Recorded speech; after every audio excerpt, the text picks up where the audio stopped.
Welcome back to New Money, discussing state tax financial planning. My guests, Harry Joffe and Hardy Swart. If you'd like to email, you can send your query to www.bhca.co.za. Harry, let's just finish off that, because we spoke about the accrual. But Harry, just where does customary marriages fit into all these regimes? Are there any benefits? I mean, is there such a rule as common law? Okay, so customary and common law, of course, are two different concepts. So customary marriages, in terms of tribal law, are fully valid and fully recognized. Of course, you've got to go through the process. And I can tell you, Bryan, there have been a slew of court cases now in South Africa on customary marriages, because what you always find, the guy marries one lady, and then he marries a second lady, then he dies, and often the second lady didn't know about the first lady, and she didn't know about the second, and now they're fighting over their estate. And then there's an issue is, can you prove that you were married? You know, it's easy to say a customary marriage is legal and valid, but something has to have happened. There has to be a ceremony. There has to be some kind of proof, lobola, or whatever the customary system of law is. And there are so many cases now where they can't prove they were married, and then the court won't always recognize it. So it is in principle recognized, and it is a proper marriage, but you've got to be able to prove some kind of ceremony took place. And often the judges, they'll apply local tribal law, and you'll have to try and prove under that you were married. Common law is a totally different concept, of course. So common law, anyone could get caught into that. So if you are living together with someone, then the question is, are you recognized as married? And Bryan, we've had this chat before. It is so tricky because different parts of our law apply differently here. So estate duty and income tax will recognize a common law relationship as long as you can prove two sides it's a permanent relationship. And that's in the Estate Duty Act and in the Income Tax Act.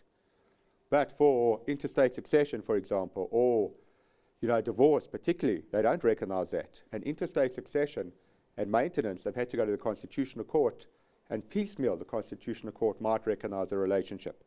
But divorce is a big one. So, you live together for a couple of years and then you break up, you're not getting divorced because the Divorce Act doesn't recognize that as a marriage, which means you've got no claim against the pension fund or provident fund or retirement fund. And even if you agree to share those funds won't allow that because the Divorce Act doesn't apply in this situation, and they can only share funds in terms of the Divorce Act. So, Bryan, to keep it short, what we always say, if you've got a common law relationship, you should have some kind of contract. Now, those people don't want contracts, that's why they're just living together without getting married. But you should have some kind of document regulating what happens if you break up, else you end up in court. Hardy, would you like to comment at all? No, I mean, I'm just going to reiterate what Harry says. I agree. Okay. Well, let's get to our emails. Chris in the UK says, I've been out of South Africa for over a year, and I've applied to register as a taxpayer in the UK. However, I need to get a national insurance number. My pension is in South Africa. It's substantial. I'm paying tax at an average rate of 38% when converted to pounds. Will the tax rate be lower as soon as I'm registered in the UAE? Can I implement this change, Harry? Yeah, so Bryan, I mean, we have so many clients. I'm sure Hardy has a lot of this as well. So obviously the double tax treaty between South Africa and the UK will come into play, but our viewer must not be tax resident in South Africa anymore. It must be very clear from the facts. So he must get his tax number in the UK. It must be clear that he's not coming back to South Africa. He should have tax immigrated. He can come back to South Africa for visits. Yeah, but not to live. So his home must be moved to the UK. He should ideally have tax immigrated from South Africa. That's very important. And then once he's got his tax number in the UK and he's tax resident there, he can apply to get the double tax treaty protection, which will say he will only be taxed in the UK and not in South Africa. But very importantly, Bryan, that only applies to a pension from a pension fund or a provident fund. A retirement annuity pension is not protected by the DTA. And we have this so often. The DTA talks about any pensions from past employment or related to past employment. And SARS's view is an RA, a retirement annuity, is a private fund that's not related to employment, and you will not get the DTA protection. So I'm not sure our viewer what fund he was in to start. Well, it appears like he's getting a very large pension. That could have been an RA. So if he had some RAs as well, Harry, and he would then still pay tax in South Africa. Correct. On those RAs. Correct. But on his pension, he would get a different dispensation. He could, yes. And again, he's got to show SARS that he's not tax resident here and all of those things. But assuming he can do that, it's only a pension or provident fund. So, Harry, tax resident, does that mean you actually comes in capital gains tax? Yeah, so if you tax immigrate, then it's a CGT event. So all your capital assets in South Africa are deemed to be sold. except for property, because property applies to non-residents and residents, the same, property taxes, and life policies, Bryan. And we're going to talk about that one day, because life policies are not caught by the exit tax, because if you're in an endowment policy, you are not the taxpayer, the fund is the taxpayer. But that's a separate issue. All your other investments, your shares, your unit trusts, not your property, but anything else, you pay your exit tax on, your CGT, the para 9H, and then you're out. Because once you become non-tax resident, they can't tax you on your worldwide assets for capital gains tax. And they can't even tax you on your shares in South Africa for capital gains tax. So they get you when you exit. Okay. Well, Hardy, Philip in Port Elizabeth says, what is the right method to determine how much one needs at retirement? So, Bryan, it's a tricky one. I know a lot of advisors use the traditional 4% rule. But what we found is we do a dynamic withdrawal strategy. So what we've seen is that retirement is basically into 3 phases, divided into 3 phases. You've got the active years, where you see more spending on recreational activities and travel and that sort of thing. The middle phase, a bit of a less spending on that sort of thing. And then the final phase, where healthcare cost is the biggest component of the budget. If you break it down, in the beginning phase, discretionary spending is about, let's say, 70% of the total spend, where in the final phase, medical aid is probably medical aid and healthcare costs about 60-70% of the total budget. So if you don't plan for that in the 3 different phases, taking into consideration that medical inflation is probably sitting about 10 to 12%, so it's much higher than normal inflation. So if you don't properly plan for that, there's a potential of running out of money.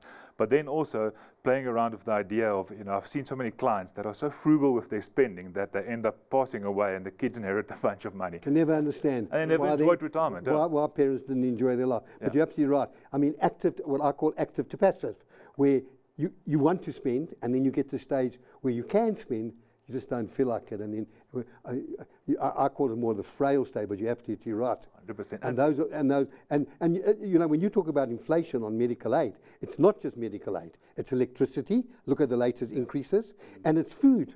And as a matter of fact, on the 17th of March, I've got a program where I've got 3 guests, one from the healthcare industry, from Rosemary Harris, one from the food industry, the ex-chief executive who's now retired of Premier Foods, and someone to talk about electricity. What do people need to do going ahead to plan for the next 10 to 15 years when you've got this running at anything between 9 and 11%, which is greater than what the returns you're going to achieve? Okay, Diane Randberg says, I have a trust overseas created by my late dad who was not domiciled in South Africa. It's not a large trust, but the trustees haven't given notice. Does it make sense to transfer to a new trust?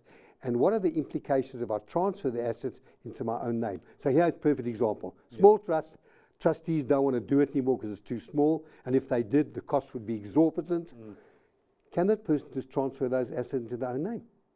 Or are they going to pick up? Are they now going to pick up death duties, estate duty in South Africa? But there's quite a few issues. So, Bryan, obviously, if it pays to them, it becomes an asset in their estate. So it would be estate dutiable one day when the viewer dies. But there's a tax trick here. And in Section 25 of our Income Tax Act, there's a provision which says if you get a distribution from an offshore trust, which wasn't previously taxed in South Africa, then you'll pay tax on that distribution. And they look at the source of that money. Was it capital or was it income? And you might pay capital gains tax or income tax. So here in this case, it's an offshore trust set up by her late dad who wasn't domiciled here, which means the trust was probably not taxed here.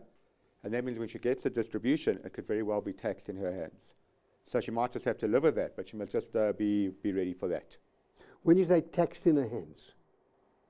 For death duties? No, for income tax. Death duties if she passes away. But the minute she gets a distribution, there's $100,000 pays into her South African But it may not be income. It might be capital. But she'll have to prove to SARS in terms of Section 25, what was the source of that money? In other words, how did the trust earn that money? Did it make capital gains tax or capital gains, or did it make income gains, or was it interest? Was it foreign dividends? She'll have to confirm that to SARS, and then she'll be taxed here on that income. And if it's years and years of... You've got to prove that. I mean, it might not be, normally it would be a capital gain, because normally they would have sold shares or they would have sold capital assets. But it could have been interest in there could have been offshore dividends, which are tricky. You've got to have to show that to SARS. Hardy, James in Durban says, why is it so important to update your will regularly, and can a beneficiary be a trustee? So let's first talk. A beneficiary can be a trustee. Yes, beneficiary can, but I think it's important. So many people forget this. Trust needs to be arm's length. So you must be able to prove that this is not your trust per se, but it's a separate legal entity. And I think that's where many people get it wrong. They don't have enough independent trustees that serve as trustees on their trust. So, but yes, you can. So just on that point, you can be a beneficiary and a trustee.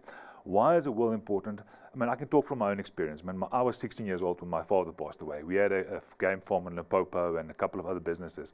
His will was drafted in 87, the year I was born, and never updated. He was a farmer, just forgot about it, slipped the mind. And when he passed away, the will stipulated use of fruct of properties to my mom that we didn't own anymore. My brother was born, this never included because we just forgot about it. And the implications of that, Bryan, was that there was severe tax implications because we had to make donations because I knew my father's heart, and also the sort of emotional implications of that, being left out of a will, being stipulating assets that we didn't own anymore. So it can be devastating. So that's one of the things people say it's the most important document you'll ever sign. It is the most important document you'll ever sign because the implications of that can be devastating to the people you leave behind. So yeah. And also, it's the one document that you can't fight about. Yeah. If we have a contract, we can disagree, but the document, the only person that can fight about is the deceased. Bryan, sorry, we had this chat last week about the trust, about having a trust for your minors, which you must do. I mean, you have to create a testamentary trust for minor children, but how you fund that trust. And I actually put it on LinkedIn, and in all my brilliant followers on LinkedIn, no one can give us an answer. So if you've got a small trust, R1 million, R1.5 million that you're leaving to your minors, which is the right advice, but who are you going to find, and what Howard is saying is correct, you want an independent trustee to run that trust. Who's going to act as your trustee if there's R1 million in the trust? No one will take that appointment on. And it's such an issue in the industry, I can tell you. Yeah, and on that point, what we've seen is that people often in a testamentary trust say the people that are going to take care of the kids, the caretaker, should be the trustees as well. But those people don't necessarily have the financial knowledge or skills to be trustees. So now you're saying, listen, you might be a mechanic or whatever, and now you've got to be trustee of a trust. Guys, we've run out of time. Harry, Hardu, thank you very much for joining me this evening. It's important to note that our program is to provide information and should not be construed as advice. Next week's program, we'll be dealing with investments. Thank you for watching, and good night.